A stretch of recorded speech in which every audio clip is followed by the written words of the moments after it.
Hello students, I'm Satya sir.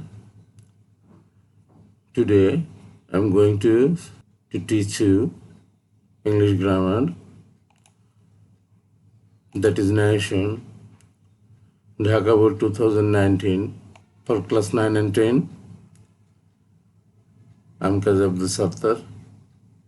That's my pick.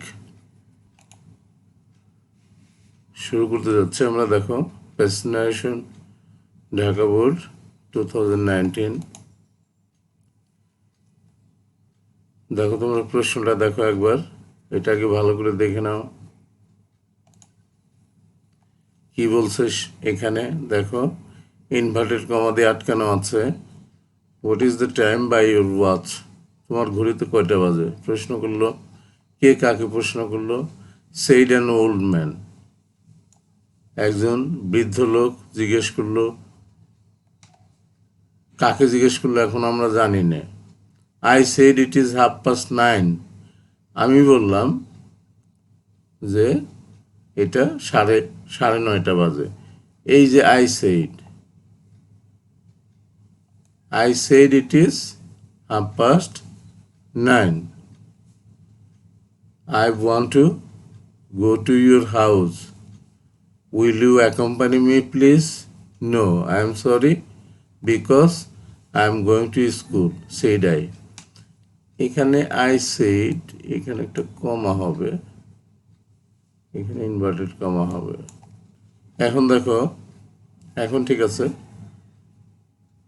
তাইলে বৃদ্ধ লোকটার সাথে আর আমার সাথে কথা হচ্ছে। কথাগুলো খেয়াল করছো, এখানে কিন্তু নো আছে। আমরা শিটটা নিয়ে নেই, তাইলে আমাদের বুঝতে সুবিধা হবে। ইনডাইরেক্টটা নিয়ে নেই।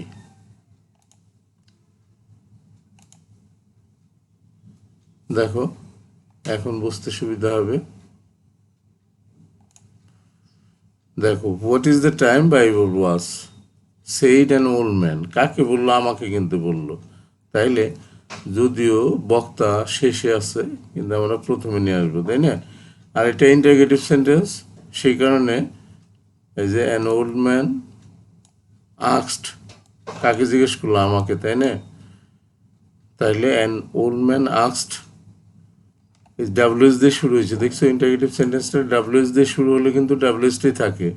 তাই থাকলো what the time by your watch, এই যে ইজ আছে সেটা ওয়াজ হলো, সাবজেক্টের পরে গিয়ে ওয়াজ হলো।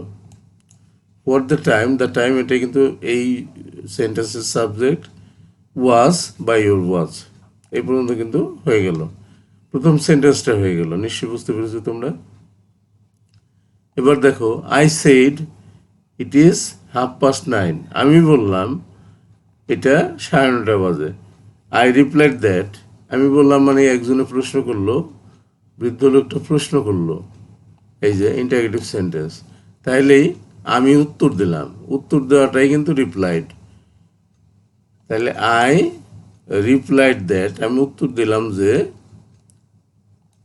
এই যে এখানে সাবজেক্ট ছিল কি ইট, থার্ড পারসন, এটার কোনো পরিবর্তন হলো না, ইটই থাকলো।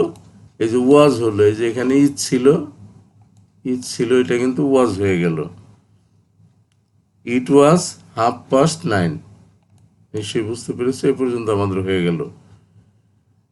এবার দেখো কি বললো, I want to go to your house, আমি তোমার বাড়িতে যাইতে চাইতেছি।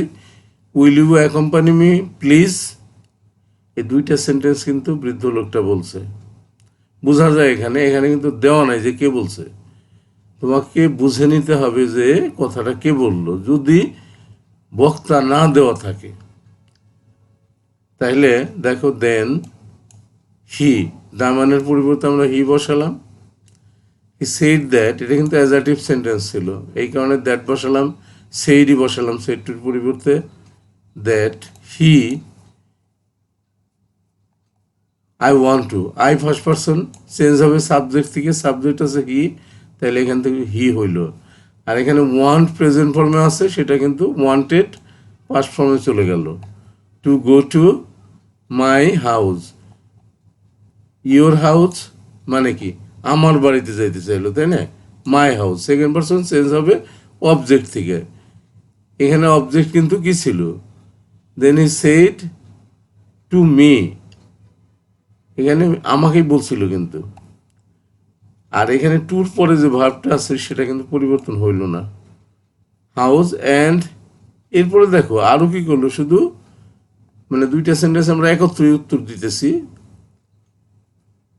এই যে দেখো, will you accompany me please, এই যে প্লিজ বললো, তার মানে কি এটা ইম্পারেটিভ সেন্টেন্সের অনুরোধ করলো, তাই না? তাইলে অ্যান্ড রিকোয়েস্টেড মি একসাথে করে দিলাম দুইটা সেন্টেন্সকে, অ্যান্ড রিকোয়েস্ট মি, এবং আমাকে জিজ্ঞেস করলো। ইম্পারেটিভ সেন্টেন্সে কনজাংশন কিন্তু টু বসে, তাহলে আমরা বসালাম টু, তারপরে will you accompany me please to accompany him. আমরা এটাকে, যদিও এটা দেখতে কিন্তু ইন্টারগেটিভ সেন্টেন্স, প্লিজ থাকার কারণে এটাকে কিন্তু আমরা ইম্পারেটিভ করে দিলাম। ইন্টারগেটিভ করলেও করা যেত, কিন্তু এখানে প্লিজ দিয়ে কিন্তু সে বোঝাচ্ছে will you accompany me please, এটা কিন্তু ইম্পারেটিভ সেন্টেন্স বোঝাচ্ছে। এই কারণে আমরা and requested me to accompany him. Me মানে ফার্স্ট পার্সন, দেখো মি ফার্স্ট পার্সন চেঞ্জ হবে সাবজেক্ট থেকে, সাবজেক্টে কে ছিল, এই যে হি ছিল, তাইলে আমরা এখানে হিম বসালাম। মি মানে আমাকে, হিম মানে তাহাকে।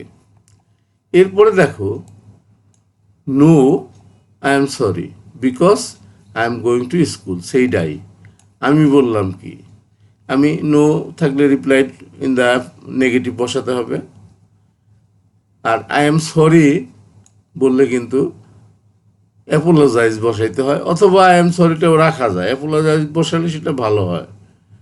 এট দিস আই অ্যাপোলোজাইজড, আমি সরি বললাম আর কি, অ্যান্ড টোল্ড হিম, এবং তাকে বললাম, এই যে বললাম, because I am going to school, I could not go, আমি যাইতে পারবো না, এই যে negative, I am sorry I am going to school. এখানে কিন্তু একটু পরিবর্তন করে দেওয়া হয়েছে, দেখো, at this I apologize and told him that I could not go, আমি যাইতে পারবো না, বিকজ কারণ, I was going to school, আমি স্কুলে যাইতেছিলাম। অর্থাৎ এখানে রিপ্লাইড ইন দ্য নেগেটিভটা কিন্তু না বসিয়ে এভাবেও করা যায়, দেখো, I could not go,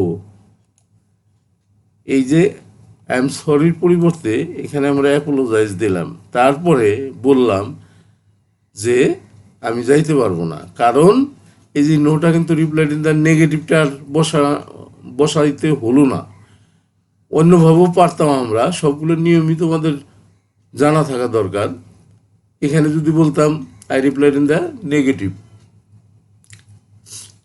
I apologize and replied in the negative, অথবা I replied in the negative and apologize, তারপরে বিকজ, এটা দিতে পারতাম, কিন্তু এখানে আমরা তা না করে আমরা কি করলাম, I apologize and told him that I could not go, এই কুড নট গোতেই কিন্তু নেগেটিভের কাজটা করে দিল, অ্যাপোলোজাইজ কিন্তু সরির কাজটা করে দিল।